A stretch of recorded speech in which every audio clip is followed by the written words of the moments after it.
ನಾಮಗಳು. ಈ ಪಾಠದ ಅಭ್ಯಾಸ ಪ್ರಶ್ನೋತ್ತರಗಳನ್ನು ನೋಡೋಣ. ಇದಕ್ಕಿಂತ ಮೊದಲಿನ ಪಾಠಗಳ ವಿಡಿಯೋವನ್ನು ನೋಡದೇ ಇದ್ರೆ ಈ ವಿಡಿಯೋದ ಡಿಸ್ಕ್ರಿಪ್ಷನ್ ಬಾಕ್ಸ್ನಲ್ಲಿ ನಾನು ಪ್ಲೇಲಿಸ್ಟ್ ಲಿಂಕನ್ನು ಹಾಕಿದ್ದೀನಿ. ನಾವು ಇಲ್ಲಿಯವರೆಗೆ ಸಮಾಜ ವಿಜ್ಞಾನ ಆಗಿರ್ಬೋದು, ವಿಜ್ಞಾನ ಆಗಿರ್ಬೋದು ಮತ್ತು ಹಿಂದಿ ವಿಷಯದ ವಿಡಿಯೋಗಳನ್ನು ಹಾಕ್ತಾ ಇದ್ದೇವೆ. ತಾವು ನೋಡದೇ ಇದ್ರೆ ನೋಡಿ. ವಿಡಿಯೋವನ್ನು ಅವಶ್ಯಕವಾಗಿ ಒಂದು ಲೈಕ್ ಮಾಡಿ ನಿಮ್ಮ ಫ್ರೆಂಡ್ ಸರ್ಕಲ್ಗೆ ಶೇರ್ ಹಾಗೂ ಸಬ್ಸ್ಕ್ರೈಬ್ ಮಾಡಲು ಮರೆಯದಿರಿ ಅಂತ ಹೇಳ್ತಾ ಶುರು ಮಾಡ್ತೀನಿ. ಭಾರತದಲ್ಲಿ ಬ್ರಿಟಿಷ್ ಆಳ್ವಿಕೆಯ ಪರಿಣಾಮಗಳು ಪಾಠದ ಅಭ್ಯಾಸ ಪ್ರಶ್ನೋತ್ತರಗಳನ್ನು. ಅಭ್ಯಾಸಗಳು. ಪ್ರಶ್ನೆ 1 ಕೆಳಗಿನ ವಾಕ್ಯಗಳಲ್ಲಿ ಖಾಲಿ ಬಿಟ್ಟ ಸ್ಥಳಗಳನ್ನು ಸೂಕ್ತ ಉತ್ತರಗಳಿಂದ ಭರ್ತಿ ಮಾಡಿ. ಅದರಲ್ಲಿ ಮೊದಲ ಪ್ರಶ್ನೆ ಇದೆ, ದಿವಾನಿ ಅದಾಲತ್ ಎಂಬ ನಾಗರಿಕ ನ್ಯಾಯಾಲಯವನ್ನು ಸ್ಥಾಪಿಸಿದವನು ಡ್ಯಾಶ್.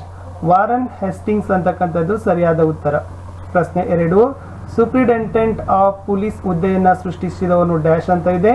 ಉತ್ತರ ಬಂದ್ಬಿಟ್ಟು ಲಾರ್ಡ್ ಕಾರ್ನ್ ವಾಲಿಸ್ ಅಂತಕ್ಕಂಥದ್ದು. ಪ್ರಶ್ನೆ 3 ಖಾಯಂ ಜಮೀನ್ದಾರಿ ಪದ್ಧತಿಯನ್ನು ಬಂಗಾಳ ಮತ್ತು ಬಿಹಾರ್ ಪ್ರಾಂತ್ಯಗಳಲ್ಲಿ ಡ್ಯಾಶ್ ರಲ್ಲಿ ಜಾರಿಗೆ ತರಲಾಯಿತು. 1793.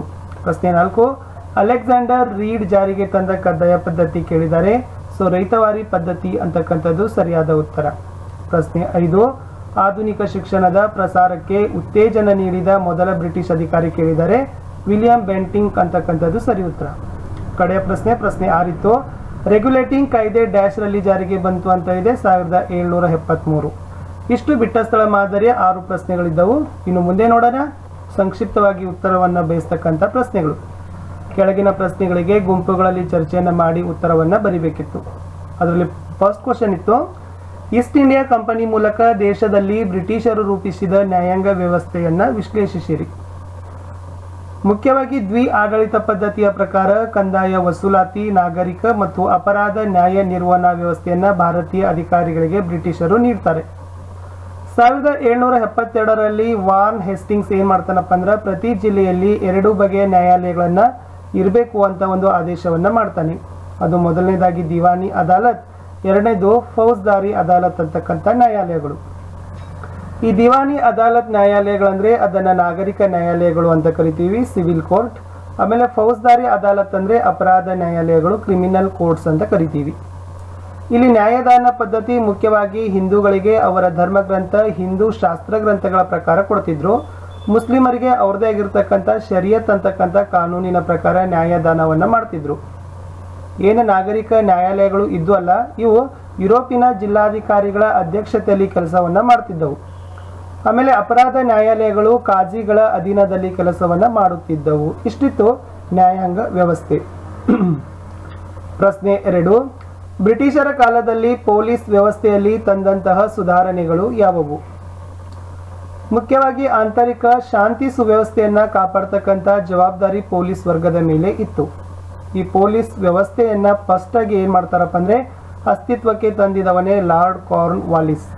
ಈ ಲಾರ್ಡ್ ಕಾರ್ನ್ ವಾಲಿಸ್ ಅವ್ರು ಏನ್ ಮಾಡ್ತಾರೆ ಅಂದ್ರೆ ಪೊಲೀಸ್ ವಿಭಾಗದಲ್ಲಿ ಸೂಪ್ರಿಡೆಂಟೆಂಟ್ ಆಫ್ ಪೊಲೀಸ್ ಅಂತಕ್ಕಂಥ ಹೊಸ ಹುದ್ದೆಯನ್ನು ಸೃಷ್ಟಿಯನ್ನ ಮಾಡ್ತಾನೆ. 1793ರಲ್ಲಿ ಪ್ರತಿ ಜಿಲ್ಲೆಯನ್ನ ಠಾಣೆಗಳನ್ನಾಗಿ ವಿಭಜನೆಯನ್ನ ಮಾಡ್ತಾನೆ. ಇದೇ ಠಾಣೆಗಳನ್ನ ಕೋತ್ವಾಲ್ಗಳ ಅಧೀನದಲ್ಲಿ ಕೆಲಸವನ್ನ ಮಾಡ್ತಿದ್ದವು. ಆಮೇಲೆ ಹಳ್ಳಿಗಳಲ್ಲಿ ಮುಖ್ಯವಾಗಿ ಚೌಕಿದಾರರ ಅಧೀನದಲ್ಲಿ ಇದ್ದವು.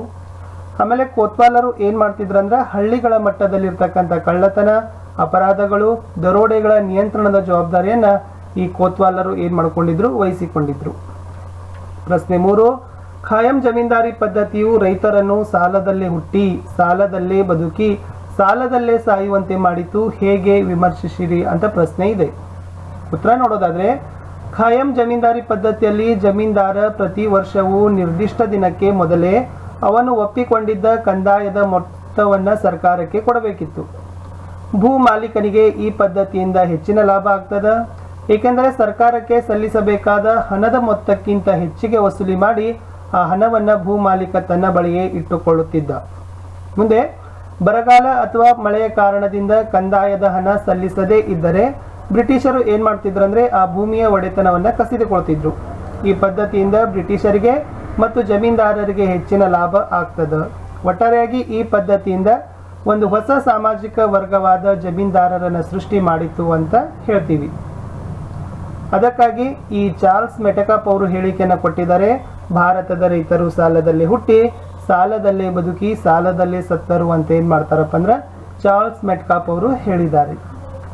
ಮುಂದಿನ ಪ್ರಶ್ನೆ 4 ರೈತವಾರಿ ಪದ್ಧತಿ ಒಳಗೊಂಡಿದ್ದ ಪ್ರಮುಖ ಅಂಶಗಳು ಯಾವುವು ಅಂತ ಪ್ರಶ್ನೆ ಇದೆ. ಉತ್ತರ ನೋಡೋದಾದ್ರೆ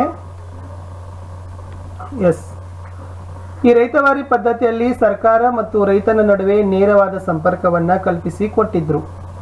ಭೂಮಿ ಉಳುಮೆ ಮಾಡುತ್ತಿದ್ದವನನ್ನ ಅದರ ಮಾಲೀಕ ಅಂತ ಸರ್ಕಾರ ಏನ್ ಮಾಡ್ತದಪ್ಪ ಅಂದ್ರೆ ಒಪ್ಪಿಕೊಳ್ತದ.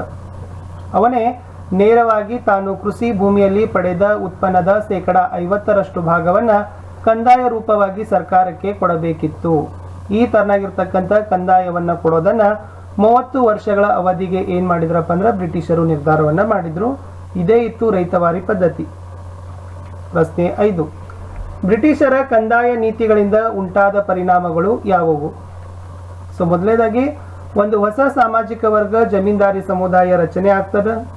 ರೈತರು ವಿವಿಧ ಬಗೆಯ ಸಂಕಷ್ಟಕ್ಕೆ ಒಳಗಾಗ್ತಾರೆ. ಕೆಲವೊಂದಿಷ್ಟು ರೈತರು ನಿರ್ಗತಿಕರು ಸಹಿತ ಆಗ್ತಾರೆ. ಆಮೇಲೆ ಭೂಮಿ ಮಾರಾಟದ ವಸ್ತು ಆಗ್ತದೆ.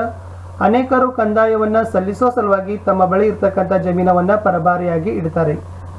ಇಲ್ಲಿ ಹಣದ ಲೇವಾದೇವಿಗಾರರು ಏನಾಗ್ತಾರಪ್ಪ ಅಂದ್ರೆ ಬಲಿಷ್ಠರಾಗಿ ಬೆಳೆಯತೊಡಗ್ತಾರೆ ಈ ಬ್ರಿಟಿಷರ ಕಂದಾಯದ ನೀತಿಗಳಿಂದ. ಪ್ರಶ್ನೆ 6, ಬ್ರಿಟಿಷ್ ಶಿಕ್ಷಣದಿಂದ ಉಂಟಾದ ಪರಿಣಾಮಗಳನ್ನು ಪಟ್ಟಿ ಮಾಡಿ ಅಂತ ಇದೆ. ಮೊದಲನೇದಾಗಿ ಹೇಳಬಹುದಾದ್ರೆ ಈ ಬ್ರಿಟಿಷ್ ಶಿಕ್ಷಣದಿಂದ ಭಾರತೀಯರಲ್ಲಿ ಆಧುನಿಕತೆ ಬೆಳೀತದೆ, ಜಾತ್ಯತೀತ ಬೆಳೀತದೆ, ಪ್ರಜಾಪ್ರಭುತ್ವದ ತತ್ವಗಳು ಬೆಳೀತವೆ, ಹೊಸ ರಾಷ್ಟ್ರೀಯವಾದಿ ದೃಷ್ಟಿಕೋನ ಸಹಿತ ಬೆಳೀತದೆ. ಸ್ಥಳೀಯ ಭಾಷೆ ಮತ್ತು ಸಾಹಿತ್ಯ ರಚನೆಗೆ ಪ್ರೋತ್ಸಾಹ ಸಿಗ್ತದೆ. ವೃತ್ತಪತ್ರಿಕೆಗಳು ಆರಂಭವಾಗ್ತವೆ. ಹೊಸ ಸಾಮಾಜಿಕ ಮತ್ತು ಧಾರ್ಮಿಕ ಸುಧಾರಣಾ ಚಳವಳಿಗಳು ಸಹಿತ ಆರಂಭವಾಗ್ತವೆ ಬ್ರಿಟಿಷ್ ಶಿಕ್ಷಣದಿಂದ. ಪಾಶ್ಚಿಮಾತ್ಯರ ಚಿಂತನೆಗಳು ಆಲೋಚನೆಗಳು ಭಾರತೀಯರ ಮೇಲೆ ಪ್ರಭಾವವನ್ನು ಬೀರ್ತವೆ. ಕಡೆಗೆ ಹೇಳ್ತಾರೆ ಭಾರತೀಯರು ತಮ್ಮದೇ ಆಗಿರ್ತಕ್ಕಂಥ ಸಮೃದ್ಧ ಸಾಂಸ್ಕೃತಿಕ ಪರಂಪರೆಯನ್ನು ತಿಳಿದುಕೊಳ್ಳಲಿಕ್ಕೆ ಸಹಿತ ಈ ಬ್ರಿಟಿಷ್ ಶಿಕ್ಷಣ ಸಹಕಾರಿ ಆಗ್ತದೆ. ಪ್ರಶ್ನೆ 7, ರೆಗ್ಯುಲೇಟಿಂಗ್ ಕಾಯ್ದೆ ಹೊಂದಿರತಕ್ಕಂಥ ನಿಬಂಧನೆಗಳು ಯಾವುವು? ಮುಖ್ಯವಾಗಿ ರೆಗ್ಯುಲೇಟಿಂಗ್ ಕಾಯ್ದೆ ಬ್ರಿಟಿಷರ ಅಧೀನದಲ್ಲಿದ್ದ ಪ್ರಾಂತವನ್ನ 3 ಪ್ರೆಸಿಡೆನ್ಸಿಗಳಲ್ಲಿ ಅದೇನ್ ಮಾಡ್ತದಪ್ಪ ಅಂದ್ರೆ ವಿಭಾಗವನ್ನ ಮಾಡ್ತದ. ಕಲ್ಕತ್ತಾ, ಮುಂಬೈ ಮತ್ತು ಮದ್ರಾಸ್. ಇಲ್ಲಿ ಬಂಗಾಳದ ಗವರ್ನರ್ಗಳಿಗೆ ಈ 3 ರೆಸಿಡೆನ್ಸಿಗಳಿಗೆ ಏನ್ ಮಾಡ್ತಾನಪ್ಪ ಅಂದ್ರೆ ಗವರ್ನರ್ ಜನರಲ್ ಆಗ್ತಾನೆ. ಮುಖ್ಯವಾಗಿ ಗವರ್ನರ್ ಜನರಲ್ ಬಾಂಬೆ ಮತ್ತು ಮದ್ರಾಸ್ ರೆಸಿಡೆನ್ಸಿಗಳಿಗೆ ನಿರ್ದೇಶನ ಮಾಡ್ತಾನೆ. ನಿಯಂತ್ರಣ ಮತ್ತು ಮೇಲ್ವಿಚಾರಣೆ ಮಾಡ್ತಕ್ಕಂಥ ಅಧಿಕಾರ ಈ ರೆಗ್ಯುಲೇಟಿಂಗ್ ಕಾಯ್ದೆ ಕೊಟ್ಬಿಡ್ತದ. ಆಮೇಲೆ ಕಲ್ಕತ್ತಾದಲ್ಲಿ ಒಂದು ಸುಪ್ರೀಂ ಕೋರ್ಟ್ ಅನ್ನ ಸ್ಥಾಪನೆಯನ್ನು ಸಹಿತ ಈಗ ರೆಗ್ಯುಲೇಟಿಂಗ್ ಕಾಯ್ದೆಯ ಪ್ರಕಾರವನ್ನೇ ಮಾಡ್ತಾರೆ. ಮುಂದಿನ ಪ್ರಶ್ನೆ 8, 1858ರ ಭಾರತ ಸರ್ಕಾರ ಕಾಯ್ದೆಯ ಪ್ರಮುಖ ಅಂಶಗಳು ಯಾವುವು? ಈಸ್ಟ್ ಇಂಡಿಯಾ ಕಂಪನಿಯು ಈ ಮಾನ್ಯತೆಯನ್ನು ರದ್ದುಗೊಳಿಸುತ್ತದೆ. ಭಾರತವನ್ನ ರಾಣಿಯರ ಆಡಳಿತಕ್ಕೆ ವರ್ಗಾವಣೆಯನ್ನ ಮಾಡ್ತದೆ. 1858ರ ಭಾರತ ಸರ್ಕಾರದ ಕಾಯ್ದೆ. ಈ ಗವರ್ನರ್ ಜನರಲ್ ಹುದ್ದೆಯನ್ನು ಬಿಟ್ಟು ಅದನ್ನ ವೈಸ್ರಾಯ್ ಅಂತ ಕರೀತಾರೆ. Secretary of state for India ಅಂತಕ್ಕಂಥದ್ದು ಏನ್ ಮಾಡ್ತಾರಪ್ಪ ಅಂದ್ರೆ ಬ್ರಿಟಿಷ್ ಸರ್ಕಾರವನ್ನು ರಚನೆಯನ್ನ ಮಾಡ್ತಾರೆ. ಈ secretary of state for India ಈ ಒಂದು ಸಂಸ್ಥೆಗೆ ಈ ಒಂದು ತಂಡಕ್ಕೆ ಏನ್ ಮಾಡ್ತಾರಪ್ಪ ಅಂದ್ರೆ ಒಂದು 15 ಜನರ ಭಾರತೀಯ ಸದಸ್ಯರನ್ನು ಏನ್ ಮಾಡ್ತಾರೆ ಸಹಾಯ ಮಾಡಲಿಕ್ಕೆ ಒಂದು ರಚನೆಯನ್ನ ಮಂಡಳಿಯನ್ನು ಮಾಡ್ತಾರೆ. ಇದು 1858ರ ಭಾರತ ಸರ್ಕಾರದ ಕಾಯ್ದೆಯ ಅಂಶಗಳು. ಪ್ರಶ್ನೆ 9, 1935ರ ಭಾರತ ಸರ್ಕಾರ ಕಾಯ್ದೆ ಭಾರತ ಸಂವಿಧಾನಕ್ಕೆ ಬುನಾದಿ ಅಂತ ಕರಿತೀವಿ, ಹೇಗೆ ಸಮರ್ಥಿಸಿ? ತುಂಬಾ ಇಂಪಾರ್ಟೆಂಟ್ ಆಗಿರ್ತಕ್ಕಂಥ ಕ್ವಶನ್. ಈ 1935ರ ಭಾರತ ಸರ್ಕಾರದ ಕಾಯ್ದೆ ಏನ್ ಮಾಡ್ತದಪ್ಪ ಅಂದ್ರೆ ಒಂದು ಅಖಿಲ ಭಾರತ ಒಕ್ಕೂಟ ರಚನೆಗೆ ಅವಕಾಶವನ್ನ ಮಾಡಿಕೊಡ್ತದೆ. ಕೇಂದ್ರದಲ್ಲಿ ದ್ವಿಸರ್ಕಾರ ಸ್ಥಾಪನೆ ಆಗ್ತದೆ. ಭಾರತೀಯ ರಿಸರ್ವ್ ಬ್ಯಾಂಕ್ ಸ್ಥಾಪನೆಗೆ ಸಹಿತ ಅವಕಾಶ ಕೊಡ್ತಾರೆ. ಪ್ರಾಂತ್ಯಗಳಲ್ಲಿ ದ್ವಿಸರ್ಕಾರ ಪದ್ಧತಿ ರದ್ದಾಗ್ತದೆ. ಪ್ರಾಂತ್ಯಗಳಿಗೆ ಸ್ವಾಯತ್ತತೆಯನ್ನು ಕೊಡ್ತಾರೆ. ಭಾರತದಲ್ಲಿ ಫೆಡರಲ್ ಕೋರ್ಟ್ ಸ್ಥಾಪನೆಗೆ ಈ 1935ರ ಭಾರತ ಸರ್ಕಾರ ಕಾಯ್ದೆ ಕೊಡ್ತದೆ. ಅದಕ್ಕೆ ಹೇಳ್ತೀವಿ ಇದು ಭಾರತ ಸಂವಿಧಾನದ ಬುನಾದಿ ಅಂತ ಹೇಳ್ತೀವಿ. ಕಡೆಯ ಪ್ರಶ್ನೆ ಇತ್ತು. ಕಡೆಯ ಪ್ರಶ್ನೆಗೆ ಹೋಗೋಕ್ಕಿಂತ ಮುಂಚೆ ದಯಮಾಡಿ ತಾವು ಹೊಸಬರಾಗಿದ್ರೆ ಚಾನಲ್ ಅನ್ನು ಸಬ್ಸ್ಕ್ರೈಬ್ ಮಾಡಿ, ಜೊತೆಗೆ ಬೆಲ್ ಐಕಾನ್ ಅನ್ನು ಒತ್ತಿ. ಇದರಿಂದ ಮುಂಬರ್ತಕ್ಕಂಥ ವಿಡಿಯೋಗಳ ನೋಟಿಫಿಕೇಶನ್ ತಮಗೆ ಮೊದಲಿಗೆ ಸಿಗುತ್ತೆ. 1919ರ ಕಾಯ್ದೆಯ ಪ್ರಮುಖ ಅಂಶಗಳು ಯಾವುವು? ಇದು ದ್ವಿಸದನ ಶಾಸಕಾಂಗ ರಚನೆಗೆ ಅವಕಾಶ ಮಾಡಿಕೊಡ್ತದೆ. ಪ್ರಾಂತ್ಯಗಳಲ್ಲಿ ಸರ್ಕಾರ ದ್ವಿಸರ್ಕಾರ ಪದ್ಧತಿಗೆ ಅವಕಾಶ. ಭಾರತಕ್ಕೆ ಒಬ್ಬ ಹೈಕಮಿಷನರ್ ನೇಮಕ ಮಾಡಬೇಕಂತ ಹೇಳ್ತದ. ಸ್ಥಳೀಯ ಸಂಸ್ಥೆಗಳ ಅಭಿವೃದ್ಧಿಗೆ ಭರವಸೆಯನ್ನು ಕೊಡ್ತದ. ಕೇಂದ್ರ ಬಜೆಟ್ನಿಂದ ಪ್ರಾಂತ್ಯಗಳ ಬಜೆಟ್ ಅನ್ನು ಏನ್ ಮಾಡ್ತದಪ್ಪ ಅಂದ್ರೆ ಈ ಕಾಯ್ದೆ ಬೇರ್ಪಡಿಕೆಯನ್ನು ಮಾಡ್ತದೆ ಅಂತ ಹೇಳ್ತೀವಿ. ಸೊ ಅಷ್ಟೇ ಅಲ್ಲದೆ ಪ್ರತ್ಯೇಕ ಚುನಾವಣಾ ಮತಗಟ್ಟೆಯಲ್ಲಿ